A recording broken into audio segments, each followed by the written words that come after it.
നമസ്കാരം. മലയാളി വാർത്ത ഇൻസൈഡിലേക്ക് സ്വാഗതം. ചെകുത്താനും കടലിനുമിടയിൽ കിടന്ന് പിടയുകയാണിപ്പോൾ ബംഗ്ലാദേശ്. ഇപ്പോഴിതാ അമേരിക്കൻ മാധ്യമങ്ങൾ ഒരു വാർത്ത പ്രസിദ്ധീകരിച്ചിരിക്കുന്നു. ബംഗ്ലാദേശിലെ മുഹമ്മദ് യൂനിസ് ഭരണകൂടത്തെ ഇന്ത്യ അട്ടിമറിക്കുമെന്നാണ് ഈ പ്രധാന വാർത്ത. ബംഗ്ലാദേശ് മ്യാൻമർ അതിർത്തിയിൽ കൂടുതൽ അക്രമോത്സുകരായി അരാക്കൻ സേന നിൽക്കുന്നു. ഇതിനിടയിൽ ബംഗ്ലാദേശിന് ശക്തമായ ചില മുന്നറിയിപ്പുകൾ ഇന്ത്യ നൽകി. ഏതെങ്കിലും തരത്തിൽ ഇനിയും ന്യൂനപക്ഷ വേട്ട തുടർന്നാൽ ഞങ്ങൾ ശക്തമായി ഇടപെടുമെന്നാണ് ഇപ്പോൾ ഇന്ത്യ ബംഗ്ലാദേശിനോട് പറഞ്ഞിരിക്കുന്നത്. തൊട്ടുപിന്നാലെ ബംഗ്ലാദേശ് കരസേനാ മേധാവി മാധ്യമങ്ങൾക്ക് മുൻപാകെ ഇന്ത്യയെ പ്രകീർത്തിച്ചുകൊണ്ട് രംഗത്തെത്തി. ലേലുവല്ലു. മുൻ പ്രധാനമന്ത്രി ഷെയ്ഖ് ഹസീന കഴിഞ്ഞ ഓഗസ്റ്റിൽ ഇന്ത്യയിലേക്ക് പലായനം ചെയ്തതിനു ശേഷം ഇതാദ്യമായാണ് ബംഗ്ലാദേശ് കരസേനാ മേധാവി ജനറൽ വക്കർ ഉസ്സാമൻ ചില വെളിപ്പെടുത്തലുകൾ നടത്തുന്നത്. ബംഗ്ലാദേശിൻ്റെ പ്രധാന അയൽ രാജ്യമാണ് ഇന്ത്യ. ഇന്ത്യയുമായി വലിയ സഹവർത്തിത്വമാണ് ബംഗ്ലാദേശ് പുലർത്തിയത്. ന്യൂഡൽഹിയുടെ തന്ത്രപരമായ താൽപ്പര്യങ്ങൾക്ക് വിരുദ്ധമായി തങ്ങൾ ഒന്നും ചെയ്യില്ല എന്ന് കരസേനാ മേധാവി അടിവരയിട്ട് പറയുന്നു. ബംഗ്ലാദേശിൻ്റെ സുസ്ഥിരതയിൽ ഇന്ത്യക്ക് വളരെ താൽപ്പര്യമുണ്ട്. ഇരുപക്ഷവും നീതിയിൽ അധിഷ്ഠിതമായ കൊടുക്കൽ വാങ്ങൽ ബന്ധം ഇനിയും തുടരും. നൊബേൽ സമ്മാന ജേതാവ് മുഹമ്മദ് യൂനുസിന്റെ നേതൃത്വത്തിൽ ഒരു കെയർടേക്കർ ഭരണകൂടം രൂപീകരിച്ചതിന് ശേഷം ഇന്ത്യ ബംഗ്ലാദേശ് ബന്ധം ഏറെ തകർച്ചയുടെ വക്കിലാണ്. രാജ്യത്തെ ഹിന്ദു ന്യൂനപക്ഷങ്ങൾക്കെതിരായ ആക്രമണത്തെക്കുറിച്ചുള്ള ആശങ്ക ഇന്ത്യ പലവട്ടം ബംഗ്ലാദേശിന് മുന്നിൽ അവതരിപ്പിച്ചു. രാജ്യദ്രോഹ കുറ്റം ചുമത്തി ബംഗ്ലാദേശ് സന്യാസി ചിന്മോയ് കൃഷ്ണദാസിനെ അറസ്റ്റ് ചെയ്തത് ഉഭയകക്ഷി ബന്ധത്തിലെ മറ്റൊരു പ്രകോപനത്തിന് കാരണമായി. അതുകൊണ്ട് തന്നെ കരസേനാ മേധാവി ഇപ്പോൾ നടത്തുന്ന പ്രസ്താവനയ്ക്ക് കൂടുതൽ പ്രാധാന്യമുണ്ട്. നമ്മൾ ഇന്ത്യയെ പല തലത്തിൽ ആശ്രയിക്കുന്നുവെന്നാണ് കരസേനാ മേധാവി പറയുന്നത്. ഇന്ത്യയും നമ്മിൽ നിന്ന് സൗകര്യങ്ങൾ നേടുന്നു. ഇന്ത്യയിൽ നിന്നുള്ള ധാരാളം ആളുകൾ ബംഗ്ലാദേശിൽ ഔദ്യോഗികമായും അനൗദ്യോഗികമായും ജോലി ചെയ്യുന്നു. ബംഗ്ലാദേശിൽ നിന്ന് നിരവധി ആളുകൾ ഇന്ത്യയിലേക്ക് വൈദ്യചികിത്സയ്ക്കായി പോകുന്നു. ഇന്ത്യയിൽ നിന്ന് ധാരാളം സാധനങ്ങൾ ബംഗ്ലാദേശ് വാങ്ങുന്നു. തിരിച്ചും ഇന്ത്യയും ബംഗ്ലാദേശും തമ്മിലുള്ളത് ഒരു കൊടുക്കൽ വാങ്ങൽ ബന്ധമാണ്. ഇത് നീതിയുടെ അടിസ്ഥാനത്തിലായിരിക്കണം. ഏതൊരു രാജ്യവും മറ്റൊന്നിൽ നിന്ന് ആനുകൂല്യങ്ങൾ നേടാൻ ആഗ്രഹിക്കുന്നു. അതിൽ തെറ്റൊന്നുമില്ല. ഇന്ത്യയുടെ വടക്ക് കിഴക്കൻ സംസ്ഥാനങ്ങളുടെ സുരക്ഷ അവർ കൂടുതൽ പ്രാധാന്യത്തോടെ നോക്കിക്കാണുന്നു. അതുകൊണ്ട് ആ മേഖലയിലുള്ള എല്ലാ നീക്കങ്ങളിലും ഇന്ത്യയുടെ ഇടപെടലുകൾ ഉണ്ടാകും. അതവരുടെ ആഭ്യന്തര സുരക്ഷയുടെ പ്രശ്നമാണ് എന്ന് കരസേനാ മേധാവി. അരാക്കൻ സൈന്യത്തെ ഇന്ത്യ പിന്തുണയ്ക്കുന്നുണ്ടോ എന്നതിന് വ്യക്തമായ ഉത്തരം അദ്ദേഹം പറയുന്നില്ല. എങ്കിലും പൊതുവെ ഇന്ത്യയെ തള്ളിപ്പറയാതെ ചേർത്ത് പിടിക്കാനുള്ള ശ്രമം കരസേനാ മേധാവി ഇപ്പോൾ പുറത്തെടുക്കുന്നതിന് പിന്നിൽ മറ്റെന്തെങ്കിലും തന്ത്രമുണ്ടോ എന്ന് ഇന്ത്യ ഉറ്റുനോക്കുന്നു. ബംഗ്ലാദേശിനുള്ളിൽ രഹസ്യ താവളങ്ങൾ സ്ഥാപിച്ച് വടക്ക് കിഴക്കൻ സംസ്ഥാനങ്ങളിൽ നിന്നുള്ള ഇന്ത്യ വിരുദ്ധ വിമത ഗ്രൂപ്പുകളെ ഷെയ്ഖ് ഹസീന സർക്കാർ അടിച്ചമർത്തിയെന്ന് അദ്ദേഹം പറയുന്നു. ധാക്കയിലെ മുൻ സർക്കാരുകൾ ഈ ഗ്രൂപ്പുകൾക്ക് നേരെ കണ്ണടച്ചിരുന്നു.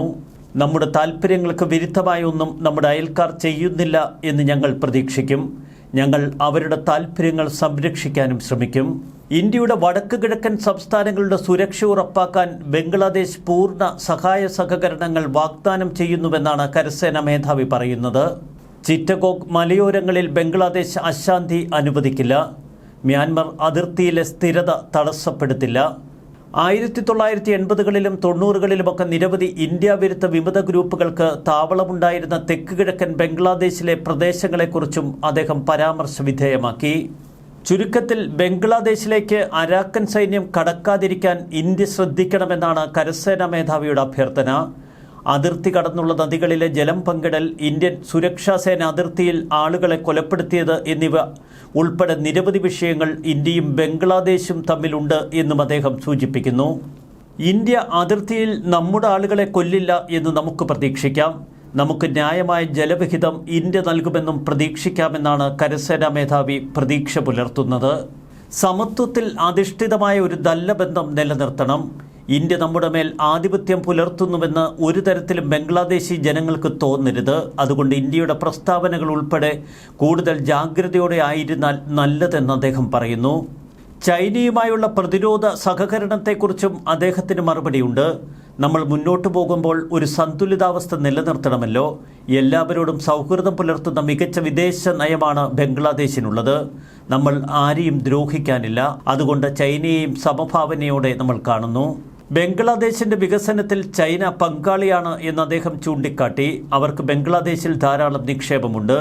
അതുകൊണ്ട് ചൈന ഞങ്ങൾക്ക് വളരെ പ്രധാനമാണ്. ചൈനയിൽ നിന്നുള്ള ധാരാളം ആയുധങ്ങൾ ഞങ്ങൾ ഉപയോഗിക്കുന്നു. ചൈനയിൽ നിന്നുള്ള പ്രതിരോധ സംവിധാനങ്ങളും ആയുധങ്ങളുമാണ് പ്രതിരോധ സേനയുടെ കരുത്ത്. അതുപോലെ ബംഗ്ലാദേശ് നാവികസേനയുടെ കരുത്ത് ചൈനയുടെ സഹായം തന്നെയാണ്. ചൈനയുടെ ആയുധങ്ങൾക്ക് താരതമ്യേന വിലക്കുറവുണ്ട്. 2025 2026 ബംഗ്ലാദേശിൽ ഒരു പൊതു തെരഞ്ഞെടുപ്പ് നടത്തുമെന്നാണ് മുഹമ്മദ് യൂനുസ് നേരത്തെ പറഞ്ഞത്.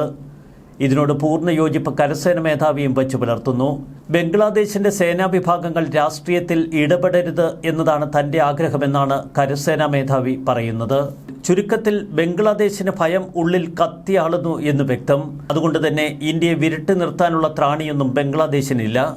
അതിർത്തിക്കപ്പുറത്ത് ഒരു ബംഗ്ലാദേശ് ഗ്രാമം അരാക്കൻ സൈന്യം പിടിച്ചടക്കിയതോടെയാണ് അവർ കൂടുതൽ പരിഭ്രാന്തിയിലാടുന്നത്. നേരത്തെ ഷെയ്ഖ് ഹസീനയെ വിട്ടു നൽകണമെന്ന് ഇന്ത്യയോട് പലവട്ടം മുഹമ്മദ് യൂനുസ് ഭരണകൂടം ആവശ്യപ്പെട്ടിരുന്നു. ബംഗ്ലാദേശ് സ്വാതന്ത്ര്യവുമായി ബന്ധപ്പെട്ട ചർച്ചകളാണ് ഇന്ത്യയും ബംഗ്ലാദേശിനുമിടയിൽ കൂടുതൽ കല്ലുകടി ഉണ്ടാക്കിയത്. ബംഗ്ലാദേശിന്റെ പിറവിയെ ഓർമ്മപ്പെടുത്തിക്കൊണ്ട് ഇന്ത്യൻ പ്രധാനമന്ത്രി നരേന്ദ്രമോദി സോഷ്യൽ മീഡിയ പ്ലാറ്റ്ഫോമിൽ പങ്കുവച്ച ഒരു കുറിപ്പ്, അതിനെ പൂർണ്ണമായി തള്ളിപ്പറയുന്ന ബംഗ്ലാദേശിനെ നമ്മൾ കണ്ടു. ബംഗ്ലാദേശിന് സ്വാതന്ത്ര്യം വാങ്ങിക്കൊടുക്കാൻ ജീവൻ ബലികഴിച്ച ഇന്ത്യൻ സൈനികരെയും ഇന്ത്യൻ സൈന്യത്തെയും ഒക്കെ ഓർമ്മിച്ചുകൊണ്ട് പ്രധാനമന്ത്രി നരേന്ദ്രമോദി സമൂഹ മാധ്യമങ്ങളിലൂടെ പങ്കുവച്ച കുറിപ്പിനെ പൂർണ്ണമായി തള്ളിപ്പറഞ്ഞ ബംഗ്ലാദേശ് ഇന്ത്യയോട് കാട്ടിയത് കടുത്ത നന്ദികേടായിരുന്നു. പിന്നീട് ബംഗ്ലാദേശിൽ വ്യാപകമായ ന്യൂനപക്ഷ വേട്ട, ഇന്ത്യ വിരുദ്ധ പ്രചരണം, ഇതൊക്കെ തങ്ങൾക്ക് തിരിച്ചടിയാകുമെന്ന് ഇപ്പോൾ ബംഗ്ലാദേശ് കണക്കുകൂട്ടുന്നു. മുഹമ്മദ് യൂനുസ് ഭരണകൂടത്തെ അട്ടിമറിക്കാൻ ഇന്ത്യ ശ്രമങ്ങൾ തുടങ്ങി എന്ന അമേരിക്കൻ മാധ്യമങ്ങളുടെ റിപ്പോർട്ട് അവരെ കൂടുതൽ ഭയചകിതരാക്കുന്നു. ഇന്ത്യ പഴയ ഇന്ത്യയല്ല എന്ന് ബംഗ്ലാദേശിന് കൃത്യമായി അറിയാം. ന്യൂസ് ഡെസ്ക് മലയാളി വാർത്ത ഇൻസൈഡ്.